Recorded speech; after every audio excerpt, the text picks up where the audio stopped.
Have you seen Nicki Minaj losing her mind? What truly shocked even longtime observers wasn't just Nicki Minaj's appearance at conservative political events, it was the content she began amplifying afterward. In the weeks following her public embrace of Trump-aligned spaces, Nicki started reposting and endorsing anti-trans and anti-LGBTQ+ messaging, including content that originated directly from official White House and MAGA-affiliated social media accounts. For many fans, this moment felt like a breaking point.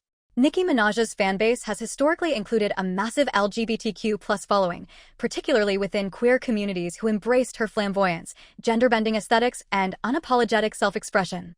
For years, her concerts had been safe spaces, her music a source of empowerment for people who felt unseen or marginalized elsewhere. Seeing her now echo positions that many viewed as hostile to those same communities felt not just disappointing, but personal. The reposts themselves were not subtle. They framed transgender rights as a threat, mocked gender-affirming care, and repeated talking points commonly used by conservative activists to delegitimize LGBTQ+ identities. Nicki did not simply share these posts neutrally, she added commentary that suggested agreement, further solidifying the perception that her political shift was no longer symbolic but ideological. The backlash was immediate and intense. Across TikTok, X, Instagram, and YouTube, fans posted emotional reactions. Many said they felt betrayed by an artist who had once made them feel accepted. Some longtime supporters announced they were unfollowing her, canceling streaming subscriptions, or refusing to support future projects. Others filmed themselves destroying Nicki Minaj merchandise, tearing posters, burning shirts, or deleting playlists as a form of protest. Within days, reports began circulating that Nicki had lost millions of followers across platforms. While exact numbers varied depending on the source, the trend was unmistakable. Her online engagement shifted dramatically, with comment sections increasingly dominated by criticism rather than praise. Even fan-run accounts that had supported her for years either went silent or openly expressed discomfort with her new stance. Public figures weighed in as well. Actor and activist Billy Porter made headlines when he responded bluntly to Nicki's transformation, dismissing her entirely and condemning what he saw as her abandonment of the communities that helped elevate her career. His comments resonated widely, particularly among LGBTQ+ fans who felt validated by his stance. Now, you've also said that Jay-Z, Foxy Brown, and Lil Wayne were some of your biggest influences when you were coming up. What did each of them have that you wanted to emulate?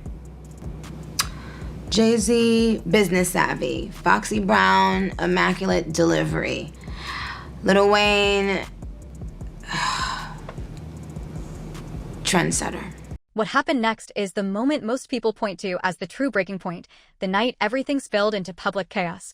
On February 1st, 2026, the Grammy Awards took place at the Crypto.com Arena in Los Angeles. Trevor Noah was hosting the ceremony for what he announced would be his sixth and final time in that role. As part of his opening monologue, Noah followed the familiar award show tradition of lightly roasting celebrities, including several notable figures who were not in attendance. One of those names was Nicki Minaj. When Trevor made the joke referencing her absence, the reaction inside the arena was immediate and loud. The crowd erupted with laughter and applause. Cameras caught celebrities reacting in real time, including Chrissy Teigen, who was seen giving a visible thumbs up while smiling. The moment lasted only seconds on television, but the message was clear. The room was laughing at Nicki, not with her. To Nicki, this wasn't harmless comedy. It felt like humiliation on a global stage. Within minutes, she took to X, formerly Twitter, unleashing what quickly became one of the most intense and disturbing celebrity meltdowns social media has ever witnessed. The posts came fast, emotional, and unfiltered, blending religious language, conspiratorial thinking, personal attacks, and accusations so extreme that even longtime supporters struggled to follow the logic.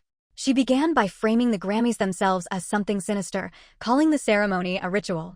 In one post, she warned that God would expose everyone involved, writing that the event would backfire and that divine judgment was imminent. This spiritual framing set the tone for everything that followed, positioning herself as someone under attack by powerful, shadowy forces. From there, she turned her attention directly toward Trevor Noah. Nicki made explicit and homophobic accusations about his sexuality, claiming that he was hiding a relationship that everyone in the industry allegedly knew about. These comments were widely condemned almost immediately, with many pointing out how far removed they were from the original joke that triggered her reaction. But she didn't stop there. Nicki then went after Chrissy Teigen, reviving old internet rumors and allegations, implying criminal behavior without evidence. These claims were vague, inflammatory, and unsubstantiated, yet she presented them as if they were widely known truths. Soon after, she launched a completely unprovoked attack on Lizzo, body-shaming her in cruel terms that shocked even critics who were already alarmed by the direction of the rant. Up to that point, many observers thought the meltdown was already severe. But the most controversial moment was still coming. Nicki began posting images of Jay-Z with Aaliyah, implying that there had been something inappropriate about their relationship. She captioned one of the photos with a phrase suggesting child predation, instantly igniting backlash. The implication was explosive, especially given the seriousness of the accusation and the lack of any supporting evidence. She then zoomed out, making sweeping claims about the music industry as a whole. According to her posts, powerful figures were allegedly involved in child exploitation, ritualistic behavior, and satanic practices to gain and maintain influence.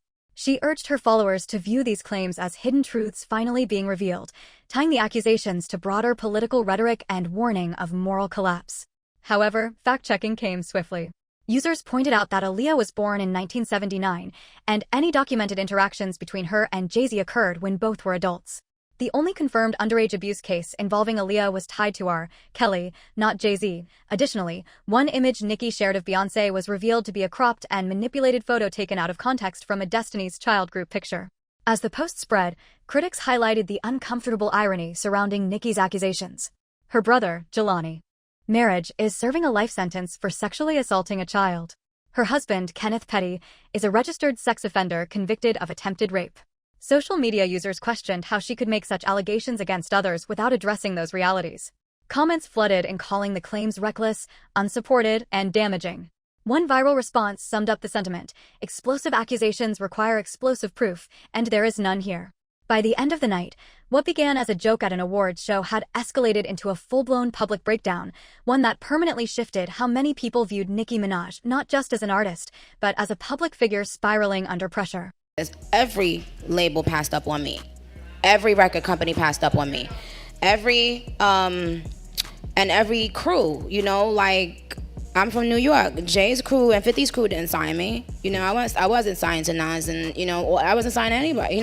As Nicki Minaj continued her appearance at Turning Point USA's America Fest, her rhetoric grew even sharper, and her targets widened beyond the music industry. One of the most striking moments came when she turned her attention toward California Governor Gavin Newsom, a figure she had never previously clashed with publicly in any meaningful way.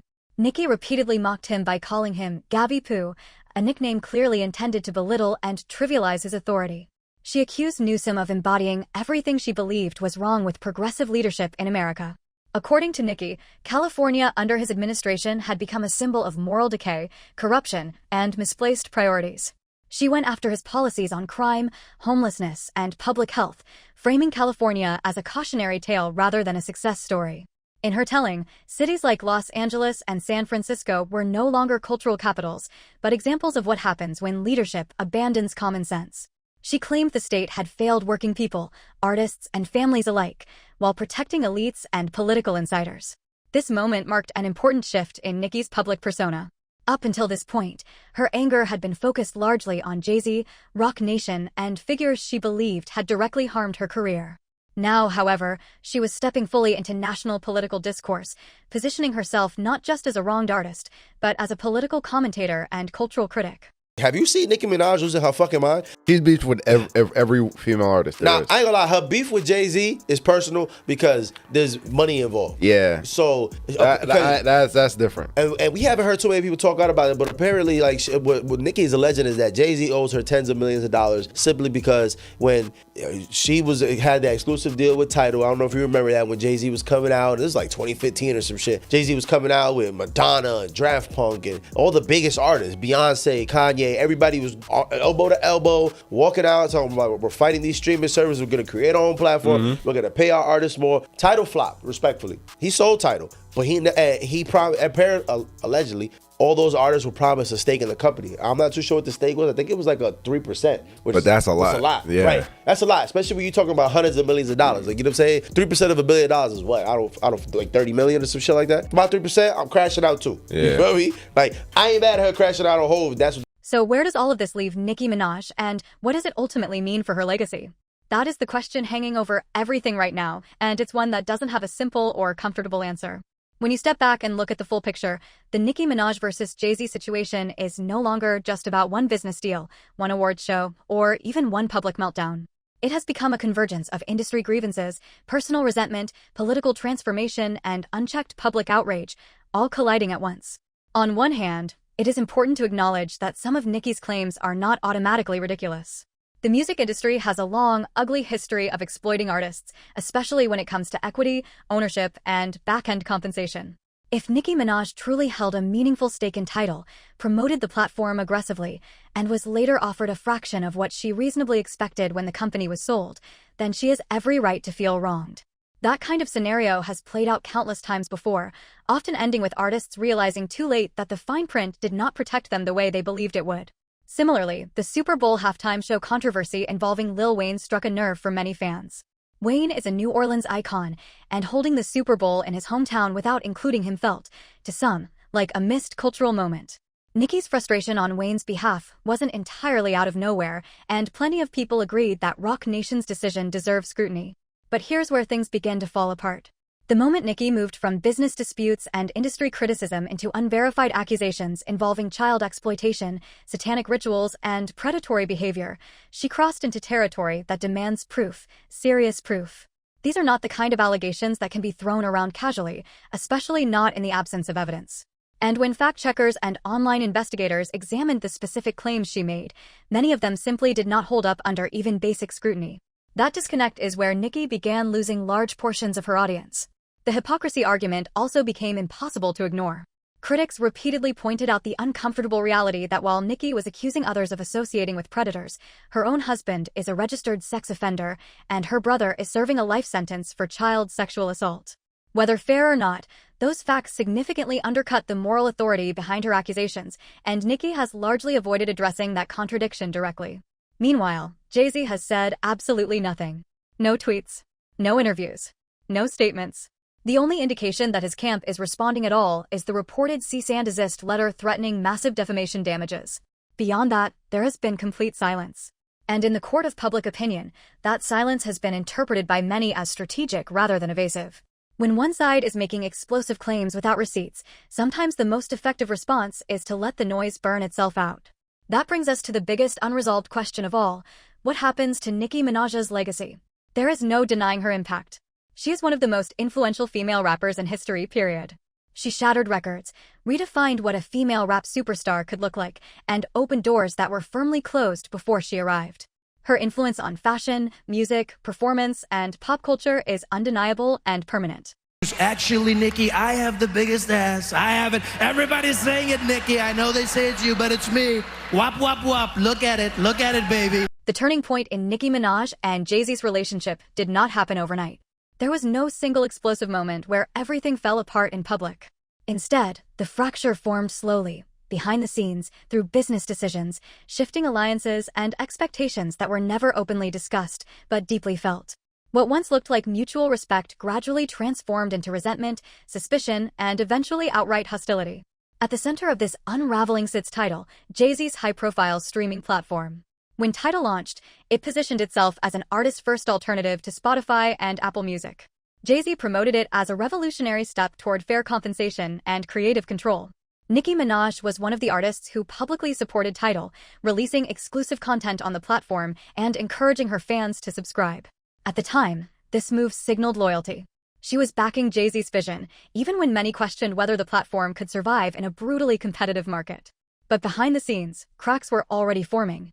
Nicki would later claim that despite her contributions, her music generated massive revenue that she never saw reflected in her payouts.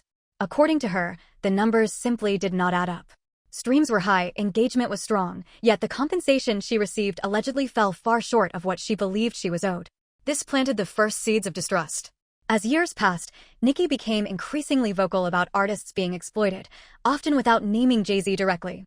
Fans initially interpreted these comments as general critiques of the industry.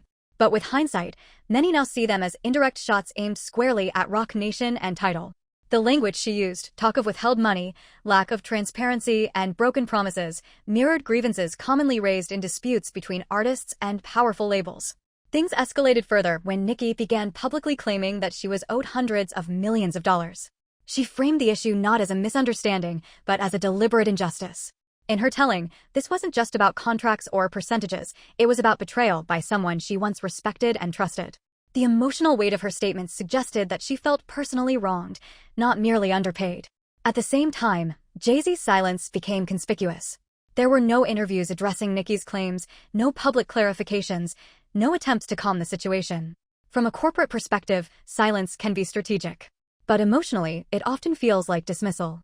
To Nicki, that silence appeared to confirm her belief that powerful figures were comfortable ignoring her concerns while benefiting from her work.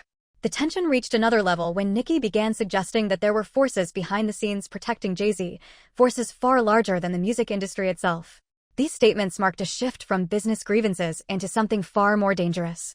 What had once been framed as a financial dispute began to take on the tone of conspiracy and personal threat. Fans were no longer just debating contracts, they were questioning power structures, influence, and who truly controls the industry. This shift is critical to understanding why the fallout became so extreme. Once accusations move beyond money and into morality, legality, and personal safety, there is no neutral ground left. Every statement becomes combustible. Every response, or lack thereof, feeds speculation. By this point, the relationship was beyond repair. What started as admiration had turned into obsession. What began as loyalty had curdled into rage. And the industry that once celebrated Nicki Minaj and Jay-Z standing side by side now watched as one of hip-hop's most unexpected and volatile conflicts quietly moved toward open war. So why now have you been involved with speaking about politics? What was kind of the turning point for you? Yes. What was the turning point? Well, I just got tired of being pushed around.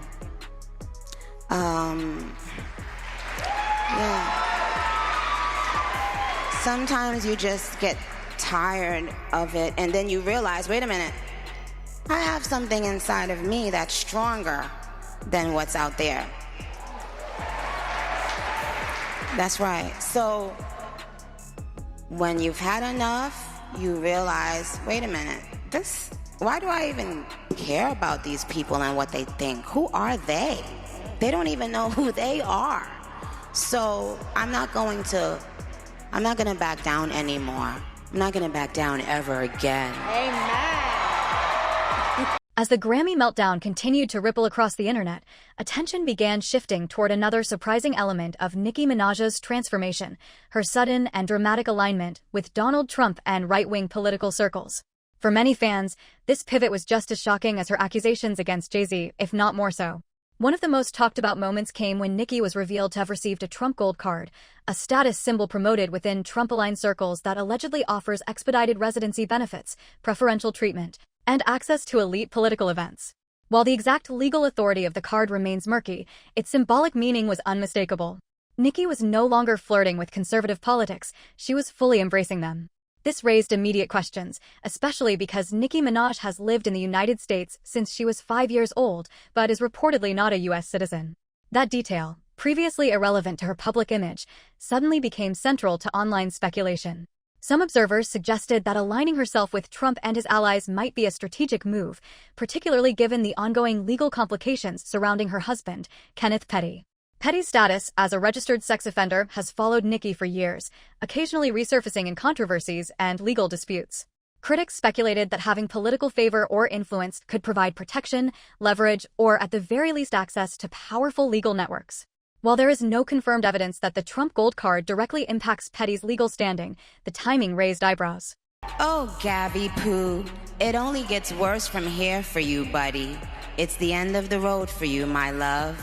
Get on the nearest jet ski and let that beautiful hair blow in the wind. It'll make you happier than this race that you will not win. Enjoy life. Peace.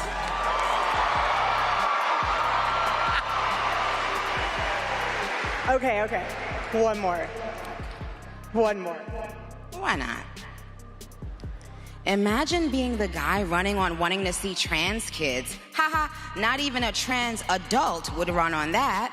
Normal adults wake up and think they want to see healthy, safe, happy kids. Not Gav, the Gav nots. Gav not in, Gav out. Send in the next guy, I'm bored.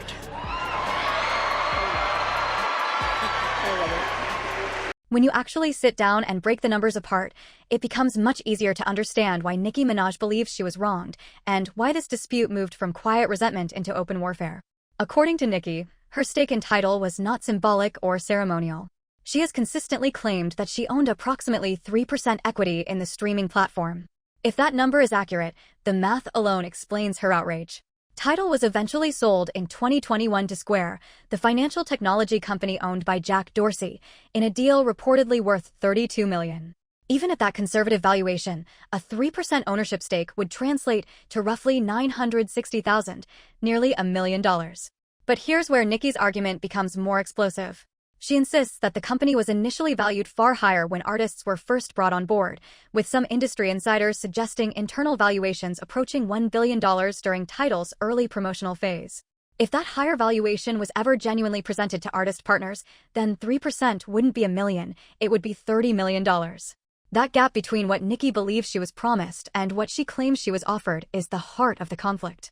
From her perspective, this wasn't just bad business. It was deception. Nicki has said publicly that when the sale went through, she received a phone call offering her just $1 million to settle the matter. The justification, according to her, was that Tidal never truly made money, and therefore there was little to distribute. She rejected that explanation outright. In her words, it felt like hush money, an attempt to close the book quietly before questions could be asked too loudly. Calling the entire situation a scam, Nicki framed herself as an artist who helped build the platform's visibility, credibility, and cultural relevance, only to be discarded once the business side was finalized. She claimed she promoted Tidal relentlessly, second only to Beyoncé, using her massive platform to push the service during its most fragile early stage. In her mind, she did the work, carried the brand, and was denied the reward. By July 2025, Nicki escalated her demands dramatically. What started as complaints about millions turned into claims of $100 million to $200 million, which she labeled as karmic debt. This wasn't just about business anymore, it was moral in her eyes. She argued that this money was owed not just to her, but to her fans. She even stated that a portion of the funds would be directed toward her Student of the Game charity, which she said would help finance education for her supporters. I know that you are getting a lot of backlash from your own industry. What is your reaction to that? I didn't notice. Amen. I feel the same way. When people are like, what do you think about them? I'm like, I don't think about them. Bingo. We don't even think about them. We don't have time to. We're too busy building, right? Yeah, we're the cool kids. Okay. The other people, they're the ones who are still just disgruntled, but really they're just disgruntled with themselves. They are angry with themselves, you guys. So you can't wake up and think about somebody who is determined to just stay mad. I literally tell them, stay mad. Amen. Stay mad. Because we're going to stay joyful, Yep. and peaceful and iconic and smart. Yes. And we're going to stay thinkers. In a world that doesn't want us to think, we will think. By ourselves, on our own, we will continue to think. The escalating conflict with Jay-Z was only one piece of the chaos surrounding Nicki Minaj during this period. At the same time, she found herself entangled in multiple additional controversies, each one adding fuel to the growing perception that she was in a constant state of confrontation with individuals, institutions, and entire communities. One of the most talked about incidents involved journalist and television host Don Lemon. After Lemon was arrested following an anti-ICE protest at a church, Nicki took to social media almost immediately. Instead of expressing concern or restraint, she mocked the situation aggressively. She referred to him using a derogatory nickname, calling him Don Coke-Sucking Lemon, and celebrated his arrest by posting phrases like, "lock him up."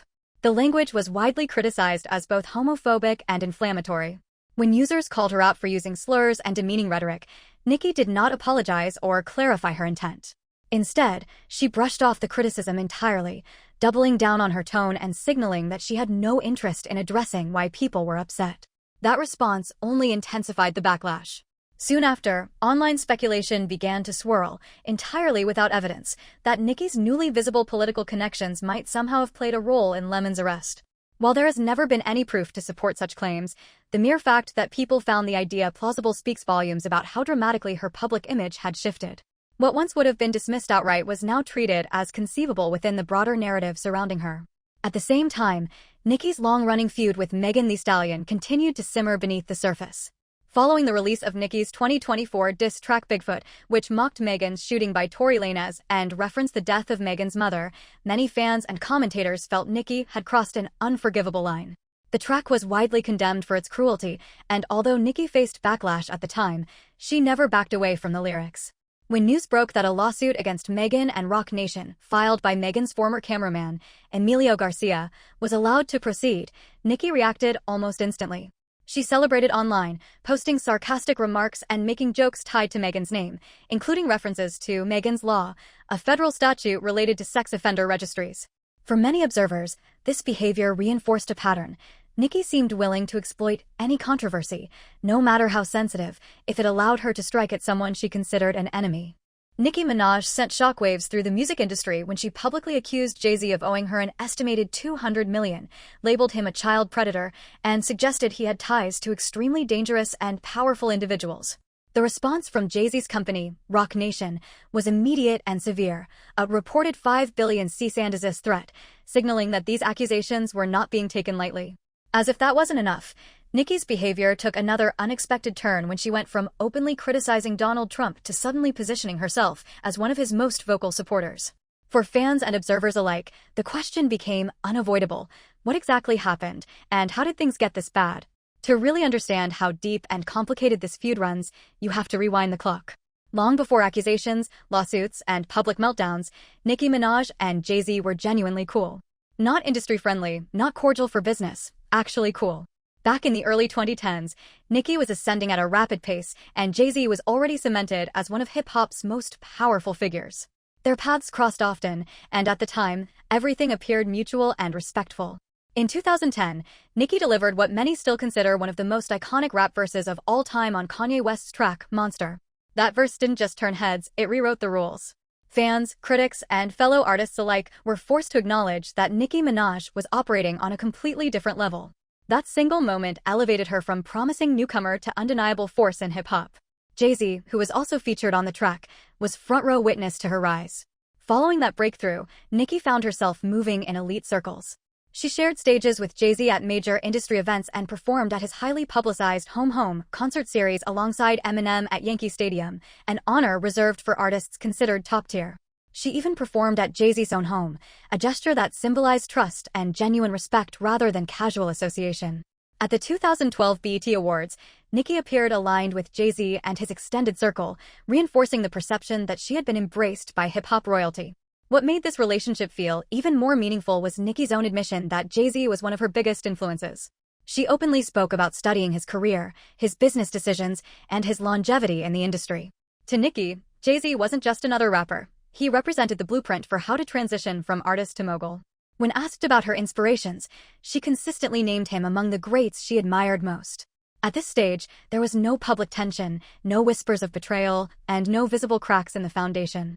Nicki appeared grateful for the access, the opportunities, and the proximity to power. Jay-Z, in turn, seemed supportive of her rise.